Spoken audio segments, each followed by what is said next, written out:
Welcome to the Deep Dive. Today we're taking a shortcut to getting smart about a company that, well, it touches so many parts of our lives. Comcast, ticker CMCSA. That's right. We've dug into a big research report from Comcast, plus their latest Q2 2025 earnings call to pull out the key stuff for you. Yeah, and this isn't just, understanding a big company. It's really about getting under the hood of a complex, diversified business at a really interesting point in time. Right. Our goal here is to unpack its huge operations, see how it stacks up against rivals, look at its growth plans, and the risks it's facing, especially in that core connectivity business. Okay, let's dive in.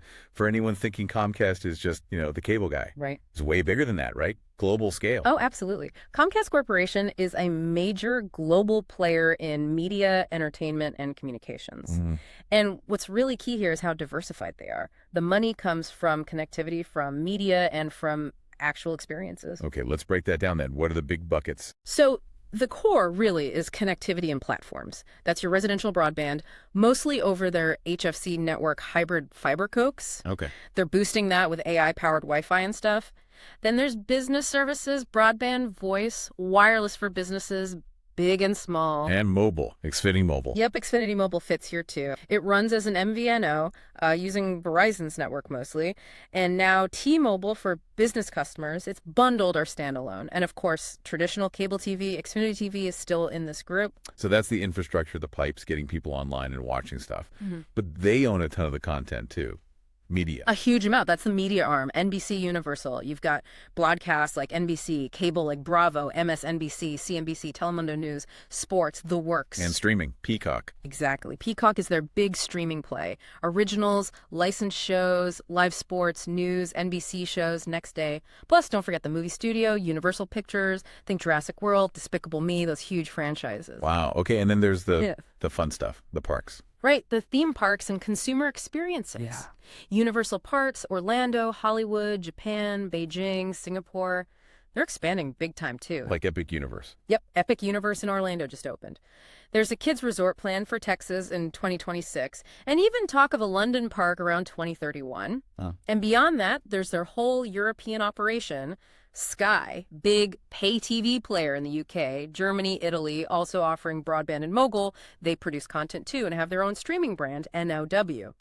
And finally, you've got advertising and tech solutions selling ads across all these platforms, plus other bits like home automation and content licensing. So it's just massive. Yeah. Internet, movies, ads, theme parks. It's a lot to juggle. It really is. And with a portfolio that broad, you can bet the competition is just as wide-ranging. So where do they actually have an edge? Yeah. And where are they, feeling the heat? Good question. They have some real strengths. In broadband, that HFC network is a big one. It lets them upgrade speeds, like with DOCSI 4.0 coming, without the massive cost of digging up streets for fiber to the home everywhere. So it's cheaper to upgrade than starting from scratch with fiber. Significantly cheaper, yeah. On a per-home basis. Right. That gives them scalability. They also have dominant market share in a lot of U.S. areas, which supports premium pricing, high ARPU, that's average revenue per user. Right. And they're good at bundling broadband with mobile, with TV, and using things like price guarantees to keep customers loyal. And the diversification helps too. Hugely. Having broadband media parks. It means if one area slows down, the others can pick up the slack. Plus, they can cross-sell. Think promoting a new movie through their cable ads or having movie characters in the theme parks. Okay, makes sense. But no company's invincible. What are the big challenges? Where's the pressure coming from? The pressure is definitely intensifying, especially in broadband. You've got fiber providers like AT&T pushing hard where they've built out, offering really fast, reliable service. Yeah, fiber has that reputation. It does. And then there's fixed wireless access, FWA, from T-Mobile and Verizon. That's hitting the more price-sensitive end of the market. It's definitely causing some subscriber losses for Comcast. Okay, so broadband's getting tougher. What about media? Peacock. Media's tough, too. Peacock is still losing a lot of money. We're talking billions. About $2 billion EBITDA loss in 2024.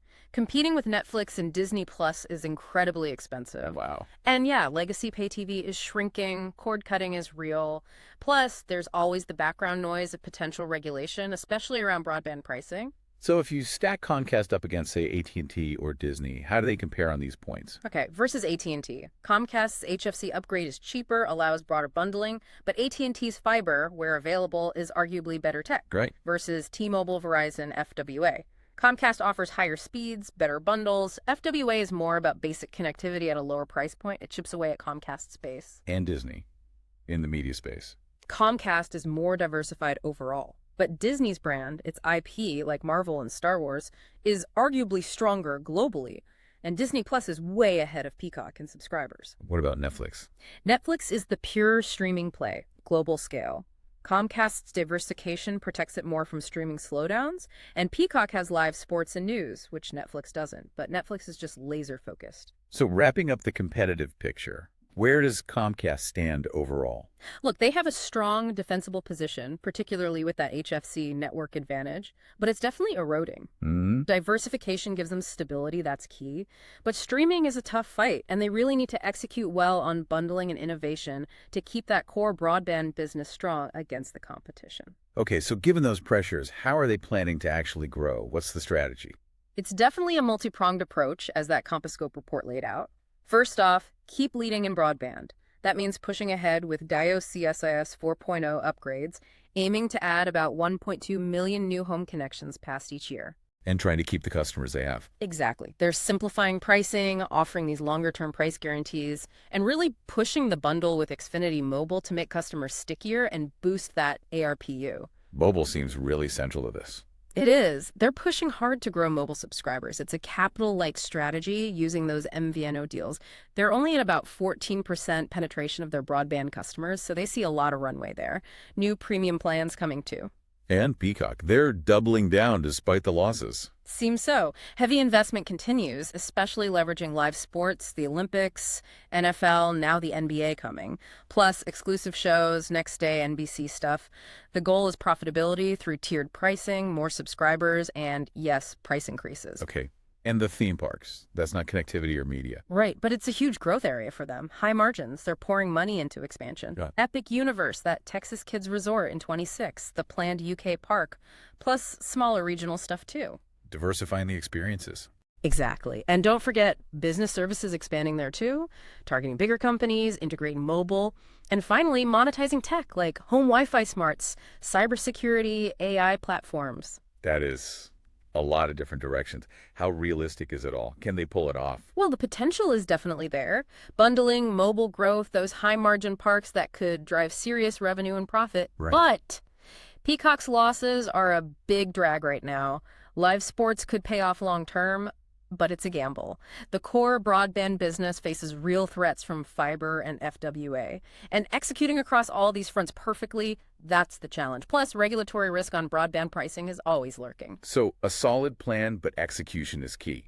What are the biggest risks that could derail this whole strategy? Yeah, execution risk is definitely something to watch. Number one is that broadband market risk. If FTTH and FWA competition intensifies even more, it could really hurt their market share and ability to charge premium prices. And that new pricing strategy could backfire. Potentially. If it leads to too much ARPU compression, that's a problem.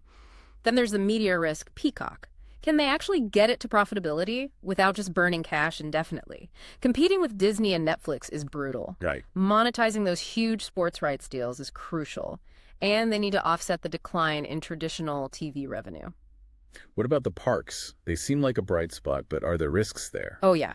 Parks are very sensitive to the economy. If consumer spending dips, attendance could suffer, especially for big new investments like Epic Universe. And building these things costs a fortune upfront. Mobile growth relies on those MVNO deals staying favorable. Any disruption there hurts. And as we mentioned, regulatory action on broadband is always a possibility. Finally, managing their debt while funding all these upgrades and expansions requires careful financial discipline. So compared to their peers, how does Comcast's risk profile look? Are they playing it safer or riskier? It's interesting. You could argue Disney has higher risk in streaming profitability and is more exposed to global economic swings hitting their parks. Netflix is almost all risk on streaming success. Yeah, single business focus. Right. AT&T has the huge capital burden of building out fiber everywhere. Charter has more debt and less diversification than Comcast. So Comcast kind of sits in the middle, diversified, but facing real headwinds in key areas. The market seems to be saying the risks are significant right now. Let's dig into that broadband tech piece more. It's crucial. We hear all the time that fiber is the future, right?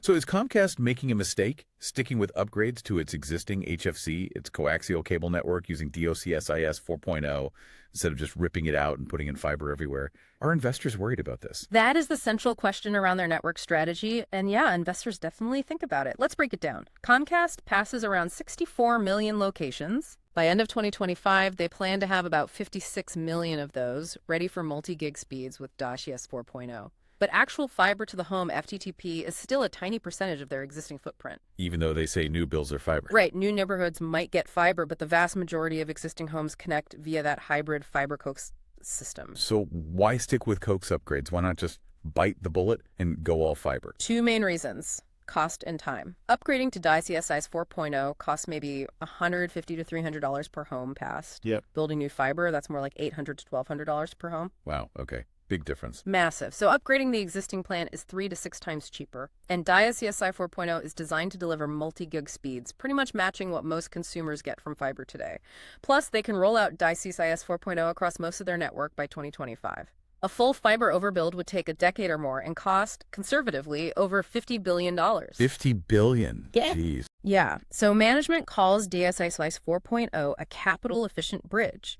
It buys them time and saves a ton of money, allowing them to be selective about where they do deploy fiber new builds, super competitive areas, businesses needing insane speeds. Okay, the cost makes sense. But what about reliability?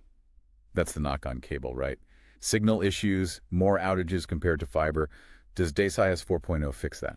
That is absolutely critical, and yes, DOCSIS 4.0 is designed to address reliability, not just speed. You're right. Historically, coax has had more issues, interference, problems with amplifiers out on the lines. Fiber is just inherently more stable, way fewer outages. So how does DOCSIS 4.0 help? It involves significant network upgrades beyond just the modem. Things like replacing analog parts with digital optics, which improves the signal quality dramatically. Right. There are new technologies to reduce errors and, importantly, built-in proactive network maintenance. Meaning the network can often detect problems like a bad connector or water getting into equipment before it impacts your service. It can sometimes even self-correct.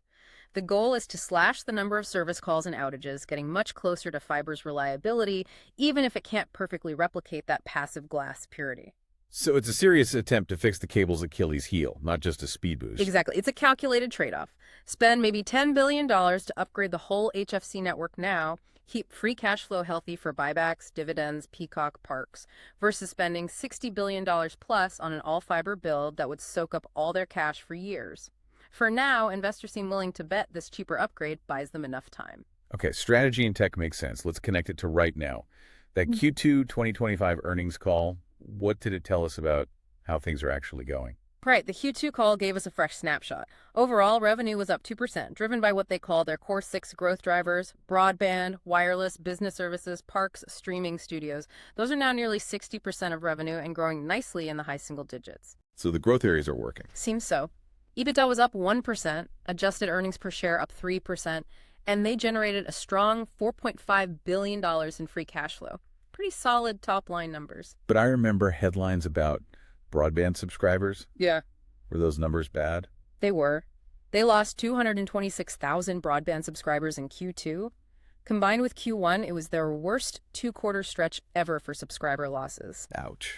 Yeah, it really shows that intense competition from fixed wireless and fiber, plus some seasonality. So what are they doing about it? They're launching that new national pricing strategy we talked about.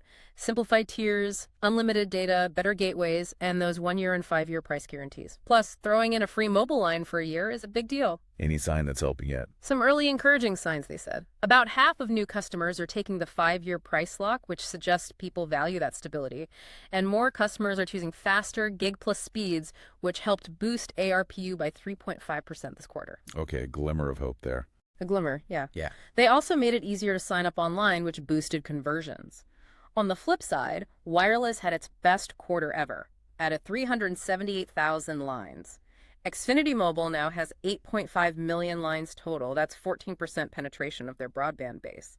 Still lots of room to grow. And they announced that T-Mobile deal too. Right, a new MVNO deal with T-Mobile alongside Charter, specifically to help them go after business mobile customers more aggressively. Okay. What about parks and media? Parks did well. Epic Universe opened in Orlando in late May, driving higher spending and attendance. Revenue was up 19%, though costs for the opening limited the EBITDA growth. And media. Peacock. Media saw a strong upfront ad-selling season. Peacock apparently made up over a third of NBC Universal's total upfront ad volume, up 20% from last year. So advertisers are buying into Peacock. It seems like it, especially with the sports lineup. Peacock's revenue grew double digits, and its losses narrowed quite a bit year over year, down to a $100 million EBITDA loss for the quarter. Subscribers held steady at 41 million, though, before that price hike hits, and the NBA rights start soon. Kicking in Q4 2025, that's a big cost, but they say the cash impact is lower in the early years. Anything else major from the call? Tax changes. Yeah, that's potentially significant. New U.S. tax rules restoring bonus depreciation and R&D deductions could give them about a $1 billion annual cash tax benefit for several years because they invest so much in infrastructure. Okay, so some good news, some bad news. Yeah. But how does this all square with the stock price lagging so badly? Down 12% when AT&T and Verizon are way up. That's the million-dollar question, isn't it? It really points to Comcast-specific concerns dominating investor sentiment right now. Like what specifically? It's a combination. Those accelerating broadband losses are number one, the fierce competition, the ongoing significant losses at Peacock, over $10 billion sunk into it cumulatively now, the drag from cord cutting hitting legacy TV and ads, the step up in spending for DOCSIS 4.0, and just overall slower growth. 2% revenue growth isn't exciting people compared to their historical average. And the dividend isn't high enough to attract income investors like Verizon. Exactly. At 3.9%, it's okay, but not compelling compared to the telcos yielding 6% plus more. So unlike AT&T or Verizon, who had clear positive catalysts, recently strong wireless numbers, good free cash flow guidance, Comcast just lacks that immediate positive story. Investors seem to be saying, show me the turnaround works before I buy in. They're waiting for proof. So looking ahead, what are the absolute key things you, the listener, should be watching? What did Compasscope flag as most important? Okay, top of the list, number one. Competitive dynamics in broadband. How fast does AT&T build fiber? How many people switch to T-Mobile or Verizon's fixed wireless? And crucially, do Comcast's new pricing plans, those 5-year deals, actually work to stop the bleeding? Keep an eye on any regulatory noise around broadband prices, too. Makes sense. And Peacock has to be number 2, right? Absolutely. Peacock's growth trajectory. Can they actually grow subscribers after raising prices? Will the big bets on the NBA and Olympics pay off? Can they keep advertisers happy? It's critical. Number 3, economic sensitivity of theme parks. How does consumer spending hold up? A downturn could really hit park attendance and the returns on Epic Universe. Okay, broadband, Peacock, parks. What else? 4th, advertising market trends. Both traditional TV and digital ads are sensitive to the economy. How does that market evolve, especially with the shift to streaming? 5th, execution in wireless growth. Can they keep adding mobile lines at a good clip? How does that 14% penetration grow? Are the MVNO deals secure? That covers the big operational areas. Any other major watch points? Yeah, a few more. Always watch for regulatory and policy risks on broadband, general macroeconomic conditions, obviously, international performance through Sky in Europe, keeping cost inflation and capital expenditures under control for network upgrades and park building, and finally, making sure that tax reform benefit actually delivers that $1 billion cash flow boost consistently. Got it. So if someone's looking for signs that the stock might finally turn around, what are the specific green shoots to look for? You'd want to see broadband net adds turn positive. That would be huge. It would signal the fixed wireless threat might be peaking. Okay. You'd want to see Peacock EBITDA inflecting, basically, the losses shrinking significantly or turning profitable so it stops draining cash. Seeing CapEx intensity peak and start coming down would also be positive as the big DOCSIS 4.0 spend winds down, boosting free cash flow. Any wildcards? Maybe some upside surprise from spinning off the legacy cable networks, that Versant entity, or better than expected results from the parks or the Olympics. Any of those could help change the narrative, but until those things happen, the market seems likely to stay skeptical. Wow. Okay, that was definitely a deep dive. Yeah. Comcast is juggling a lot of balls in some very tough markets. It really is. You've got this huge diversified portfolio, strategic investments in the network, mobile, parks, that provides a foundation potential for the long term. But those near-term headwinds in broadband and the cost of Peacock are just significant. The market's watching like a hawk for signs that these big bets are actually starting to pay off consistently. It's a really interesting case study, isn't it? Defending the core, building new things, adapting on the fly. So you really have to ask yourself, the stock looks cheap, yes, but are the headwinds temporary? Can this diversified giant, with its deliberate spending and bundling focus, actually engineer a major turnaround? Or is this intense competition the new reality they just have to live with? Something to think about. Definitely food for thought. Thanks for joining us for this deep dive. Until next time. This content is produced by Compasscope.com.